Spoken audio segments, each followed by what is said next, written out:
Hello everyone, I'm Tim Welsh with wealthmanagement.com and Wealth Management TV here broadcasting live from the Jolt conference in Las Vegas. With me today is Akshay Singh from Indyfin. So Akshay, welcome to the program and thank you. Tell me a little about Indyfin. Yeah, so Indyfin is like Yelp for wealth management.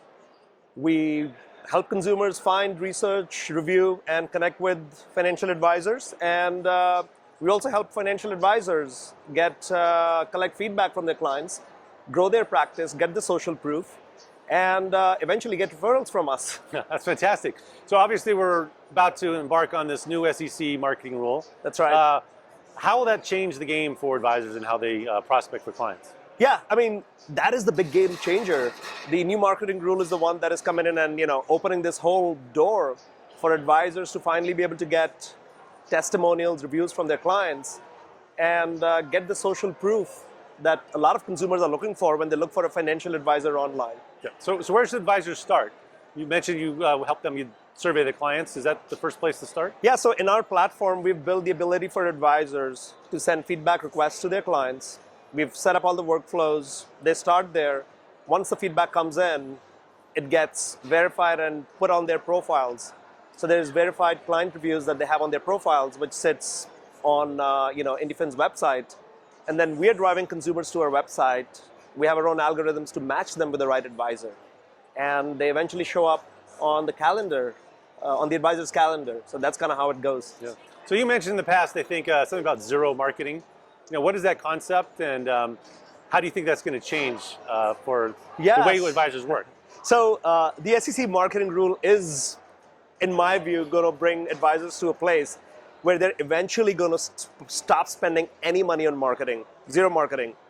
And the thought process behind that is, advisors' time is best spent in working with their clients, serving their clients, and that's what they enjoy doing.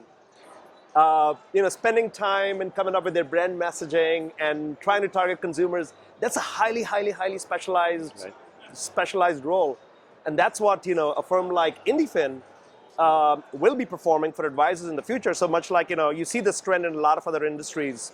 Yeah. Your Airbnbs and Ubers, tech-driven social proof, which allows consumers to trust the service provider. So that's kind of what I expect will happen in the industry as well. Yeah, I know a lot of advisors are maybe a little bit skeptical that their high net worth prospects would actually Google a financial advisor. Have you had experience with that? Yeah, no, it's funny. A lot of advisors were skeptical. Then COVID happened. We've had clients over $20 million that we've placed with some of very reputable firms. We have case studies around that. So you'll be surprised. And that's why I think that this is a huge opportunity. Advisors who are not paying attention right now, are not engaging with the new regulations, they're missing out in creating a leadership position right now in the market. Right.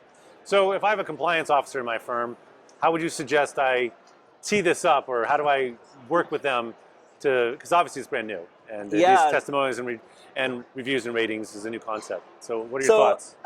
It's actually funny. We did a little study. We got all the SEC filings for all the SEC registered firms to see which of them have even engaged with the new marketing rule.